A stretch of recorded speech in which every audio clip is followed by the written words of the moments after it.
My name is Bessaline Monroe. I'm 83 years old, and last week, I escaped from a locked cellar in the back of my own son's suburban home.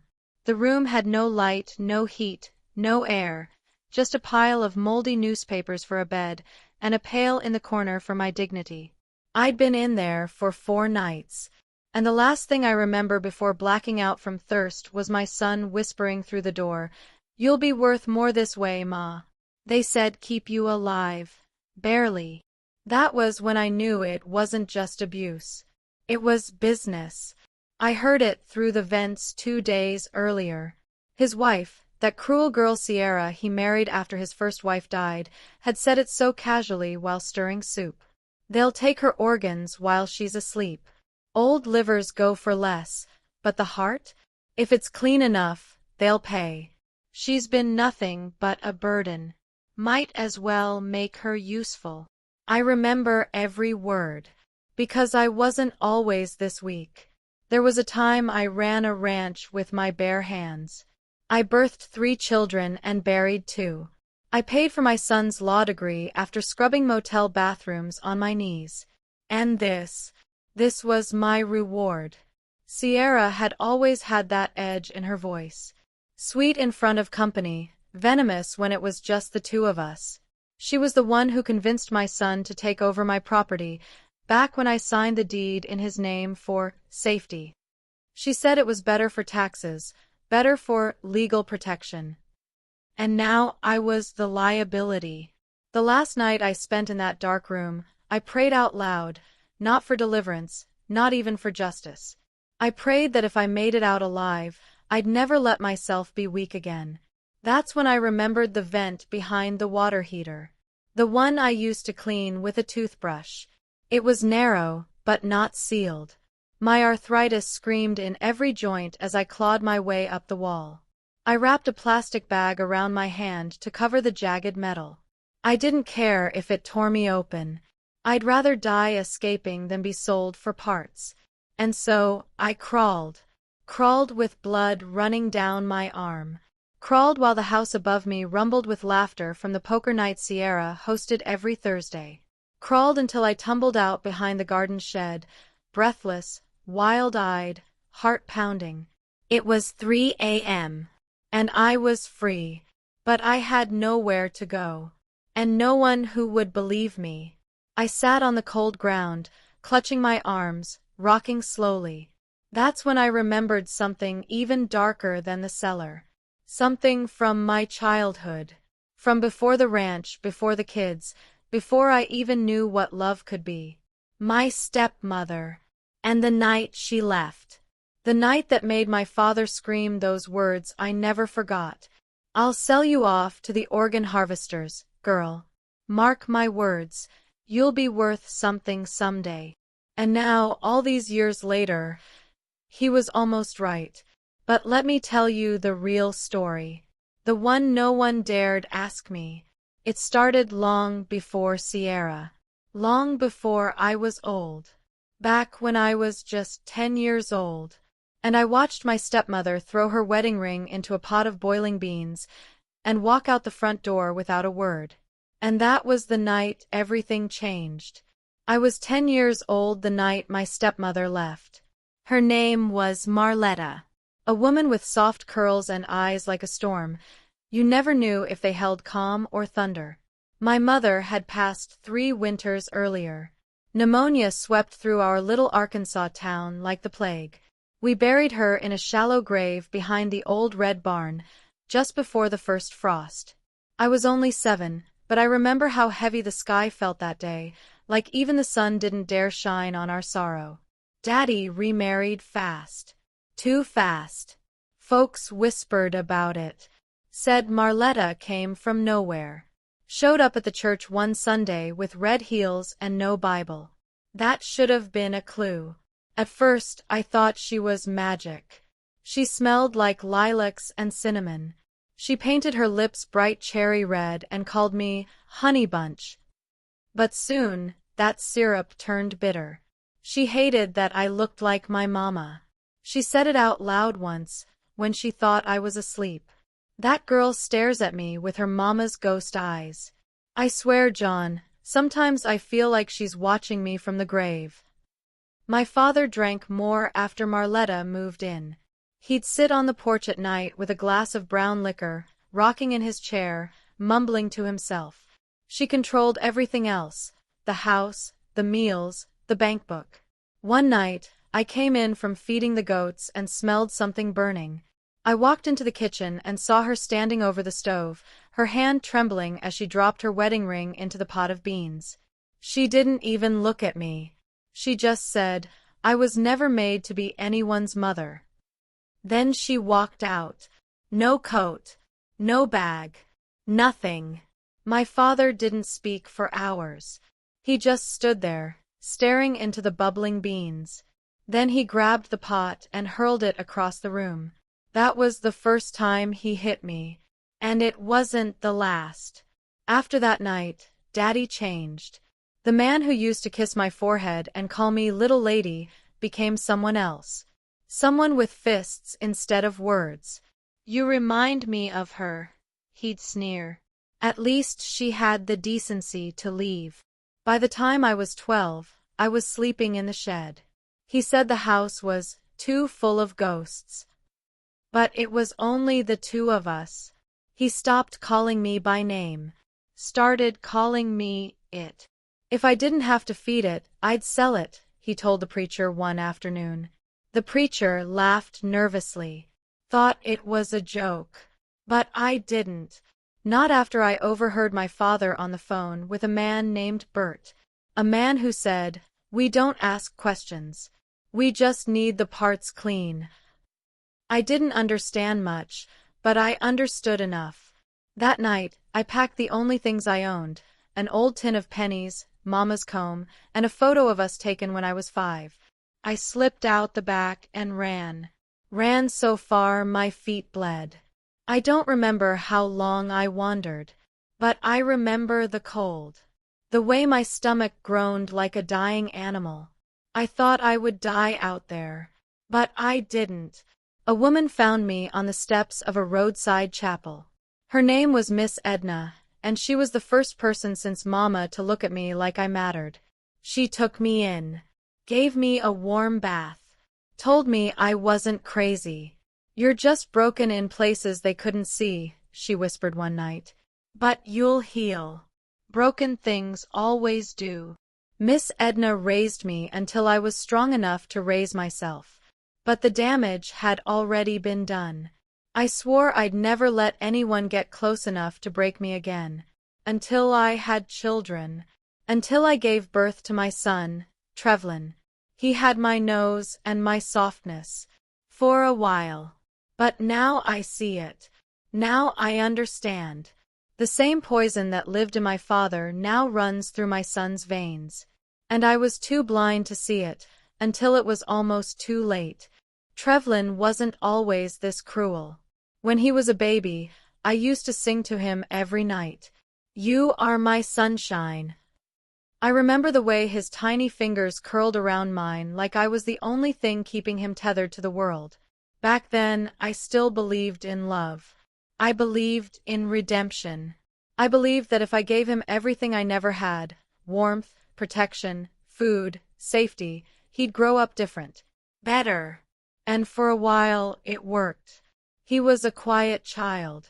Thoughtful. He once gave his only sandwich to a stray dog because he said the dog looked hungrier than me.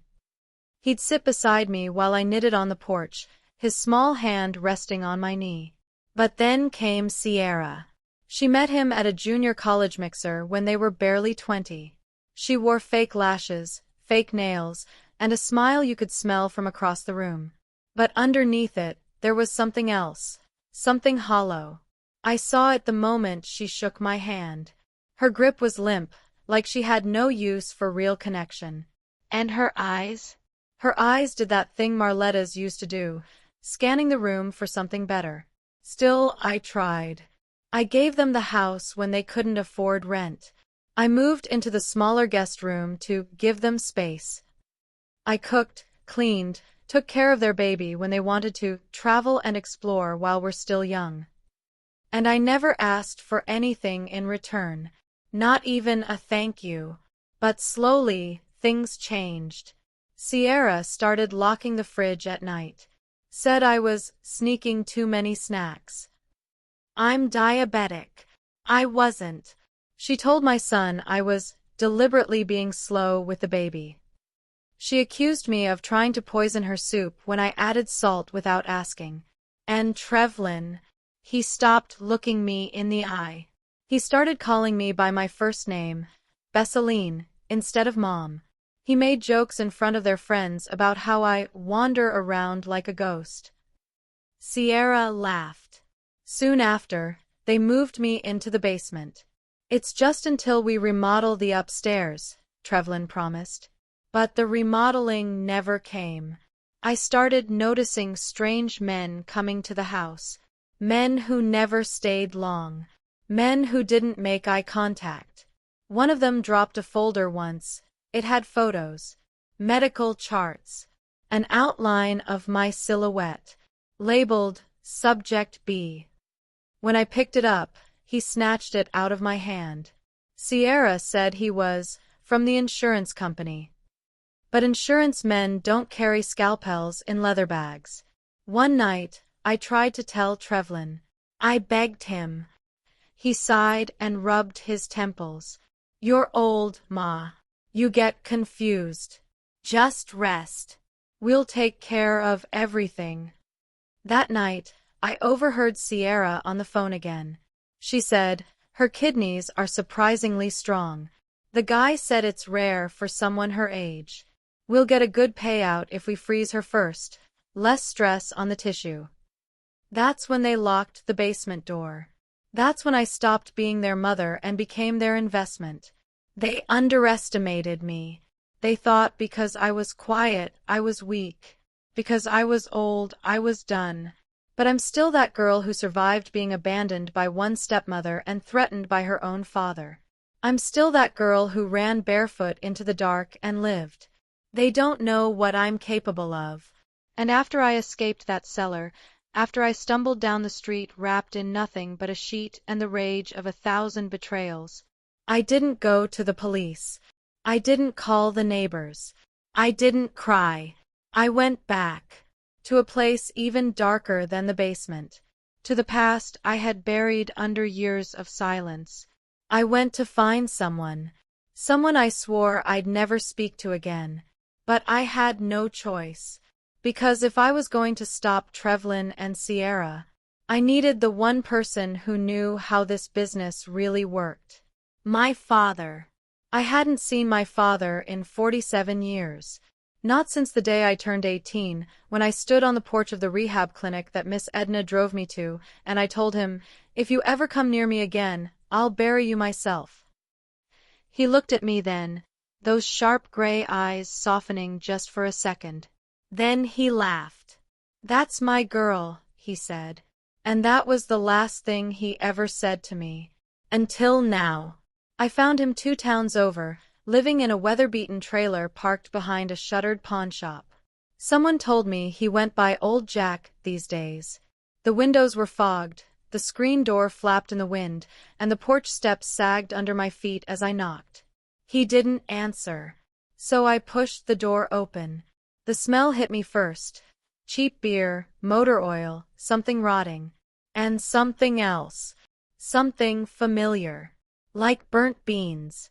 He sat in the corner recliner, a thick wool blanket wrapped around his legs, a rusted shotgun propped beside him. Told you I'd see you again, he rasped without looking. I didn't come for tea, I said, my voice dry. I came because I need information. He finally turned. About what? Organ harvesting. He smiled. Not with joy. With memory. You found out the hard way, huh? I need names, I said, stepping into the dim trailer. Contacts. Whoever you spoke to back then. The ones who were willing to take care of a problem child. He coughed a hard, phlegmy sound. You think those same men are still in the game? Girl, they'd be in prison or the ground. Then point me to their replacements. He leaned forward, his cracked lips twitching.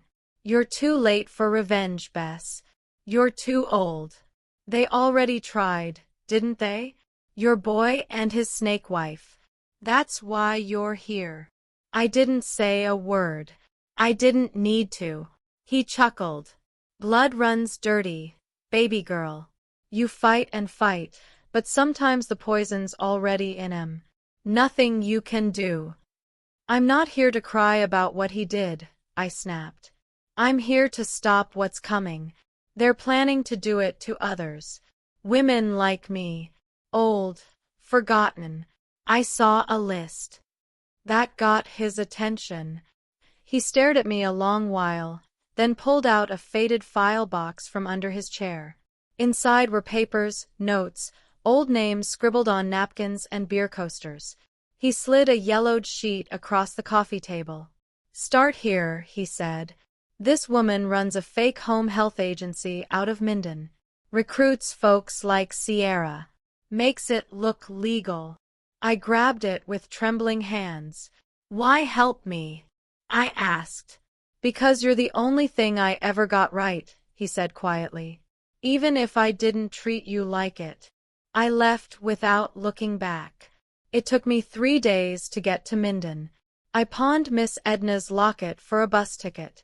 I slept on a bench in the back of a closed diner. I washed up in gas station bathrooms. When I finally arrived at the address on the paper, it looked just like any other office building. Shiny windows. A nurse poster smiling on the front glass. "Your loved ones, our priority." But inside, the air was cold. Too cold. The woman at the desk smiled too fast. Her name tag said Pamela. She had those eyes, the kind that scan, assess, weigh value. I posed as someone looking for help for my elderly sister. Asked about services. Asked about rates. Asked if they accepted special circumstances. She nodded. Slid me a business card with a number written on the back in red pen. "No names," she whispered.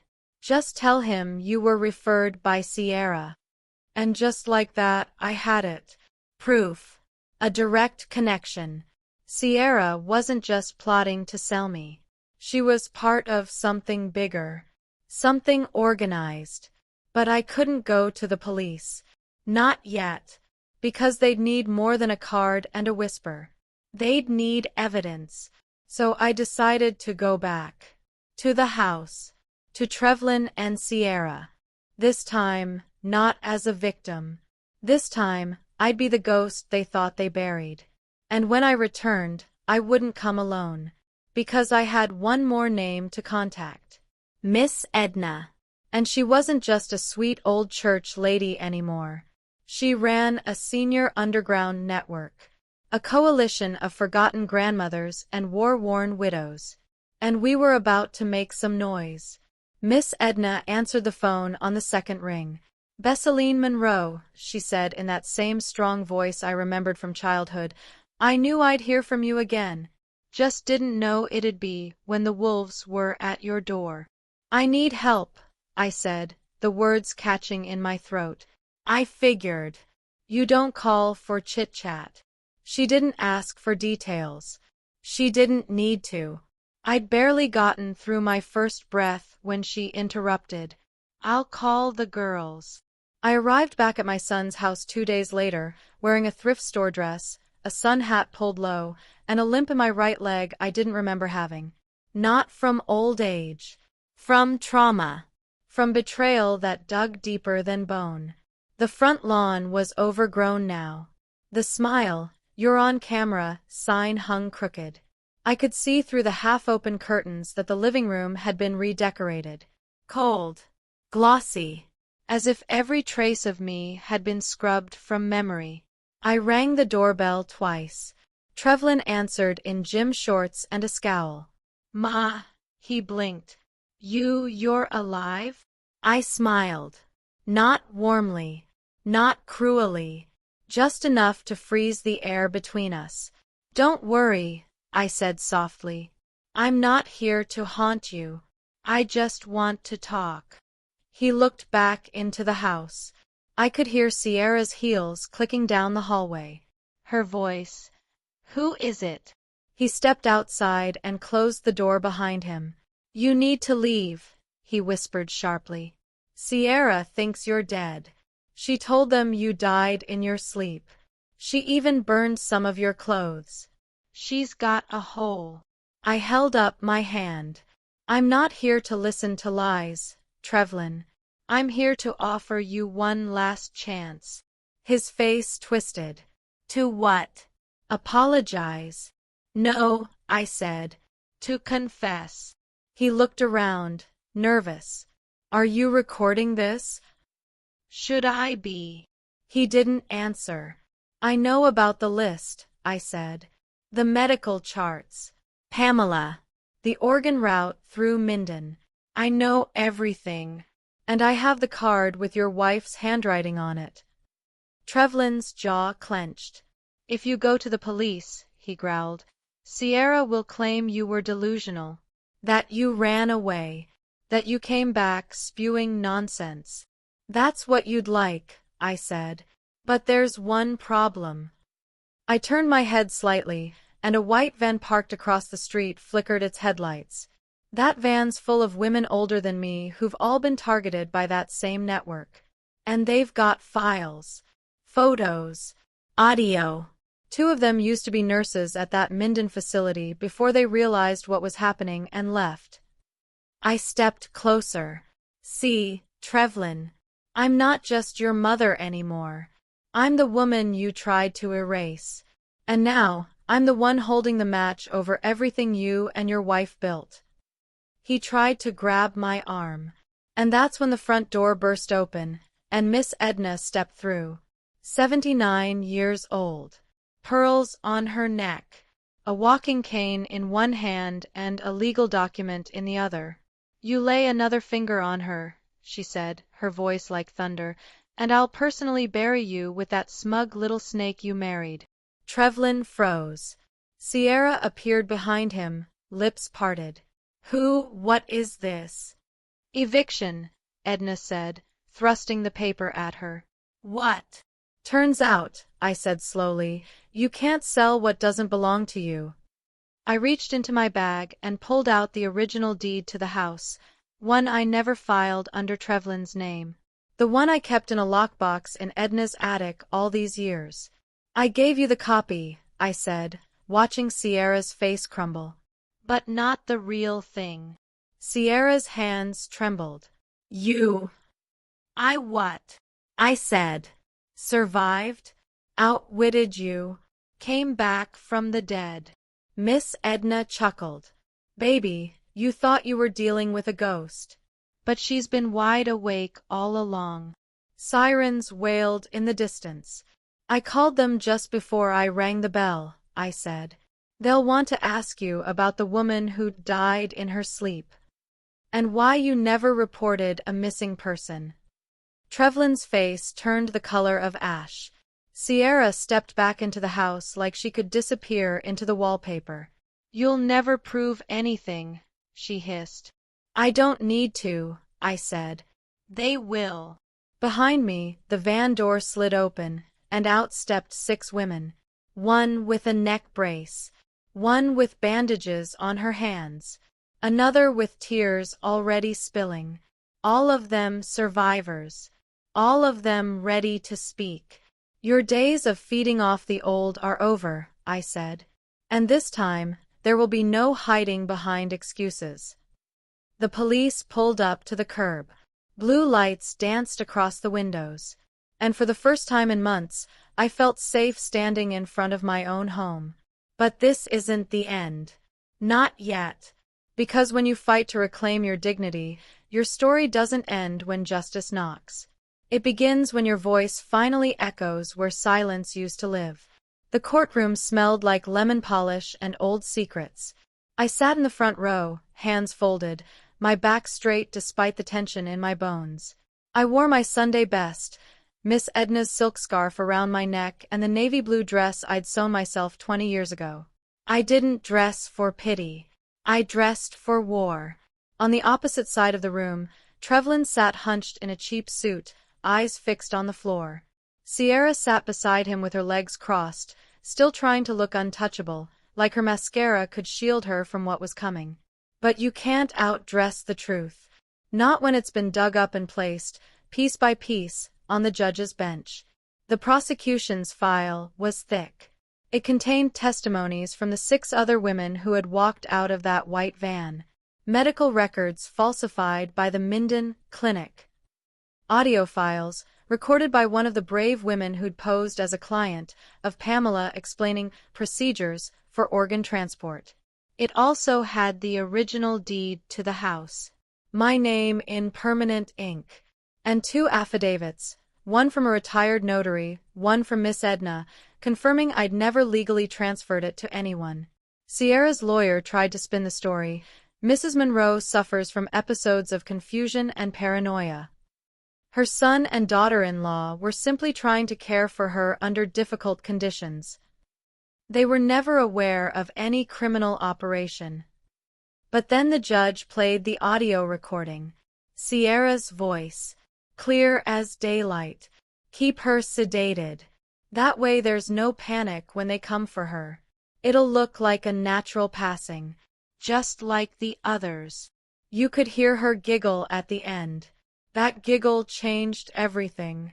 The courtroom went silent. The only sound was the ticking of the judge's old wall clock. And when he finally spoke, his words landed like thunder. Not only is this elder abuse, it borders on conspiracy to commit murder for profit. Bail is denied. The gavel dropped. Just like that, they were no longer predators. They were prisoners. I thought I'd cry. I thought I'd fall apart. But I didn't. Because grief ends when clarity begins. What came next wasn't revenge, it was restoration.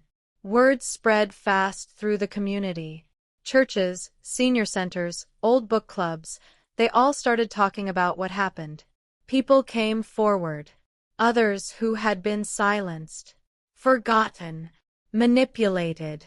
Women and men who had been pushed into the shadows by their own families. And I wasn't about to let that pain stay hidden.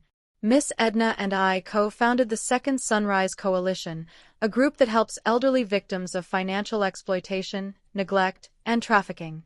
We worked with lawyers, social workers, even kind-hearted students from the local college. The first case we helped. A 91-year-old man who was left locked in a camper for 4 months while his niece spent his pension checks at luxury spas. He cried when he saw sunlight again. We bought him sunglasses and a porch swing. But for all the victories, I still had my scars. Sometimes at night, I'd sit on the back steps of my house, and I'd stare at the moon. I'd think about my real mother, the one who died too soon. I'd think about Marletta, about my father, about the way trauma runs like water through bloodlines, carving deep riverbeds that generations fall into. But now I was building a bridge. And then something happened I didn't expect. Trevlin sent me a letter. From prison. The handwriting was shaky. The ink smudged. It said, "I'm sorry. I don't know why I became like him. I think I hated myself too much to love anyone else. Especially you. I don't expect forgiveness. I just needed to say I remember you singing 'You Are My Sunshine,' and I miss that voice." I sat with that letter for a long time. Miss Edna asked me if I would write him back. I haven't decided. Some wounds don't close. Some doors stay locked. But some stories, they don't end where you think they will. They start again. Because now, every time I tell my story, every time another elder stands up and says, "Me too," we get louder. We shine brighter. We stop being silent ghosts in our own homes. We become warriors. And me. I may be 83 years old. But for the first time in decades, I feel brand new. Not everyone was happy about the Second Sunrise Coalition. For every woman we rescued, for every crooked caregiver we exposed, there were whispers. Rumors. Pushback. The first attack came in the form of a newspaper op-ed. Angry grandmas or just confused, the headline read. It questioned our memories, accused us of creating drama in our twilight years, said maybe we were stirring the pot because we didn't get enough hugs as kids. Miss Edna read the article out loud at one of our meetings. She didn't flinch. She folded the paper slowly, placed it on the table, and smiled. Good, she said. Means we're getting close. But the real backlash hit me personally. 2 weeks after the article, I got a phone call from the County Adult Protective Services office. A concerned neighbor had reported that I might be mentally unstable and incapable of caring for myself. I knew immediately it was retaliation. Sierra's mother. She'd shown up once at the courthouse, dressed in pearls, her eyes full of rage. You destroyed my daughter's future, she'd shouted. I didn't answer. Now she was trying to destroy mine. The knock came 2 days later. A caseworker and a deputy sheriff stood on my porch. Just a wellness check, Ms. Monroe, the caseworker said with a clipped smile. They looked around the house, asked if I had food, if I remembered the date, if I knew who the president was. I passed every question. Calm, polite, even offered them peach tea. Miss Edna arrived just as they were leaving. She didn't say a word. Just handed the caseworker a stack of printed documents, evidence of my recent legal victories, awards, and medical clearance. The deputy nodded, almost embarrassed. Apologies for the inconvenience. After they left, Edna shook her head.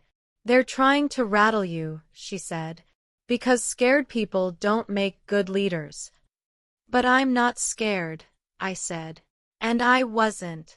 But I was tired. Not just from the false reports, or the sleepless nights, but from the truth that kept circling in my mind like a hungry dog. What if there were more like Trevlin? More sons, daughters, nieces, who thought old age meant open season. I couldn't sleep that night. I sat up on my porch swing, wrapped in my quilt, and stared out at the dark. Then I heard it. A slow shuffle on the sidewalk. A shadow at the gate. My heart pounded. I reached for the flashlight beside me. Ma? A voice whispered. I froze. Trevlin. He wasn't supposed to be out. But then I remembered. His sentencing was delayed. Sierra had taken a plea deal, but Trevlin's trial was still pending. He must have posted bail.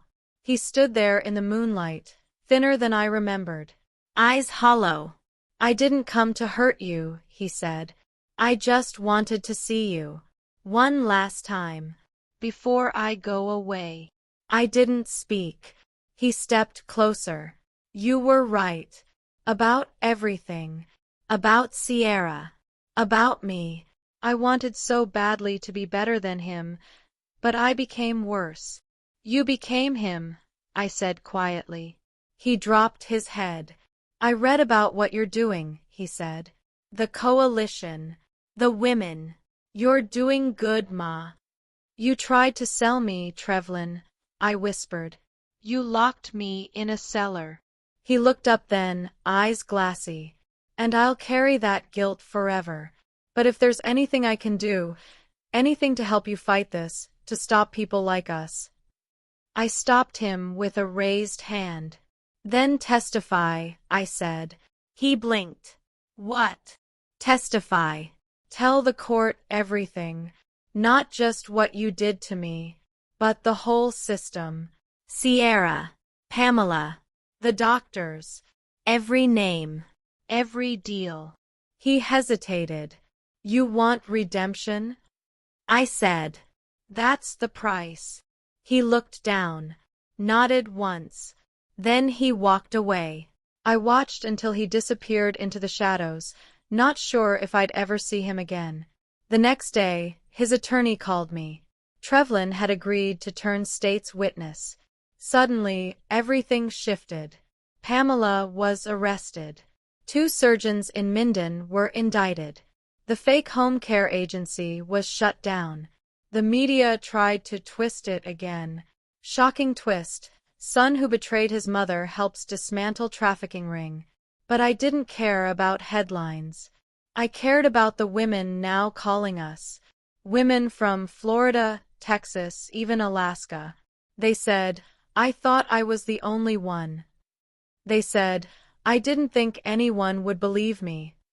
They said, you gave me hope. And for the first time in my life, I finally understood what power feels like. Not the kind you take from others, but the kind you give back. The kind that grows when one voice becomes many. We weren't just surviving anymore. We were roaring. It was a Thursday afternoon when I stood behind the podium at the Capitol steps in Baton Rouge. The sun was high, the breeze soft. But my bones ached with everything that came before that moment. The betrayals, the silence, the cellar, the headline that called me just confused. Now, there were over 300 people gathered on the steps. Reporters, lawmakers, survivors. I wore my mother's brooch. Miss Edna stood beside me, her hand resting on my shoulder like the steady weight of everything I survived. The microphone screeched once, then cleared. I looked out at the sea of faces. Some young, some old, some afraid, but all of them ready. My name, I said slowly, is Bessaline Monroe. I'm 83 years old. And I am not confused. I am not crazy. I am not weak. I paused. I was nearly sold. Not because I'm valuable, but because the people I loved most decided I wasn't. A quiet gasp rippled through the crowd. My son, my only living child, put a price on my body. Locked me away. Told himself I was already gone. And the worst part, I looked straight into the nearest camera. He learned how to do that by watching the world around him. We are taught to tuck away the elderly like they're leftovers. We put them in the attic of society. We label them burdens. The crowd was silent now. But we are not burdens. We are blueprints. We are books with living pages. We have built, birthed, nursed, fed, prayed, suffered, and survived. Applause broke. I waited, then continued. When I started the Second Sunrise Coalition with Miss Edna, I didn't know how far it would go. I just knew I didn't want to die silent. But what I've seen since, the stories, the scars, the courage, it has lit a fire I will carry until my last breath. I held up a sheet of paper. This bill, the Elder Protection and Accountability Act, will make it a felony to financially exploit or medically endanger any senior under your care. It will fund whistleblower programs in every state. It will give us the voice we were denied. I looked up again, my voice firm. If you are a caregiver with pure intentions, God bless you. But if you are someone who profits off our decline, know this, we are watching now. And we are many. That speech aired across 4 networks. By the end of the week, the bill passed its first state reading. By the end of the month, 8 more women reached out to start branches of the coalition across the South. And by the end of the year, I had testified before Congress. People called me a hero. I didn't feel like one, but I did feel whole. Trevlin was sentenced to 12 years with a 5-year parole option. I didn't attend the hearing. I didn't need to. He wrote to me again. He said he was teaching literacy to the older inmates. He signed the letter, "Your son, if you'll still have me." I haven't written back. I don't know if I will. Because forgiveness isn't a gift you hand out like candy. It's a mountain you climb, and not everyone gets to the top. Sierra got 10 years. No parole. She left the courtroom screaming that she was set up. Even now, she refuses to say my name. And that's fine. I have enough people saying it for me now. Bessaline Monroe. I've been asked to write a book. I declined. Instead, I partnered with 3 colleges to create courses on elder protection, family trust law, and home care ethics. One of the deans called me a walking masterclass on survival. Sometimes, I still sit on my porch, the same one where Trevlin once joked about me being a ghost. Only now, children come by and wave. Sometimes they bring cookies from their mothers. One of them asked me if I was the lady from the TV. I said yes. She said, "You look like a grandma, but with fire in your eyes." I smiled. "Baby," I said, "that fire's been burning a long time. You just never saw it before." And as I sat there, Miss Edna rocking beside me, watching the sun rise over our small town, I knew something deep in my chest. They almost ended me, but in trying to erase me, they gave me a megaphone. They tried to sell me off like a piece of meat, but I turned myself into a storm. And now, I don't just exist in my old age. It's been 3 years since I stood on the Capitol steps. 3 years since I said my piece and watched the world listen, some for the first time. I'm 86 now. The porch swing still creaks the same. Miss Edna still beats me at cards every Tuesday. And the air in my lungs? It's stronger than it's ever been. Trevlin was paroled last month. He sent one final letter. This time, he didn't ask for forgiveness. He simply wrote, "I used to think strength meant power over people. Now I see it means standing for the ones you tried to crush. You taught me that. I'll never forget it." The letter was short, but heavy. I folded it carefully and placed it next to my mother's photo in my chest of drawers. I didn't reply, but I didn't throw it away either. Because healing, I've learned, doesn't always come loud or fast. Sometimes it comes in quiet mornings, in the way a hummingbird returns to the feeder after the storm has passed. Sometimes, justice is the beginning, not the end. The Second Sunrise Coalition now has chapters in 17 states. We help with legal aid. We rescue elders from abusive homes. We speak in schools. We sit in courtrooms with those who've been left behind. And we make sure no one is ever told again that their worth expires with age. I've spoken in churches, town halls, even prisons.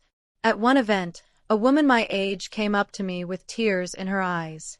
"My son doesn't hit me," she said, "but he stopped calling years ago. Is that still abuse?" I touched her hand. "Being erased," I said, "is its own kind of violence." She hugged me for a long time. That moment stuck with me more than the applause, more than the cameras. Because the truth is, we don't just want justice. We want to be remembered. One evening, as the sun dipped low, Miss Edna looked over and said, "You know, we're not ghosts anymore." "No," I smiled. "We're legends." If you're out there feeling like Bessaline once did, abandoned, silenced, overlooked, please remember this. You are not disposable. You are not crazy. You are not too old to matter. There is still fire in your story. There is still time to be heard. And someone, somewhere, is waiting for your truth to set them free. So tell it. If this story touched your heart, reminded you of your strength, or made you feel seen, please like, comment, and subscribe. Your story matters too. Let's make sure no one else suffers in silence again. I reign.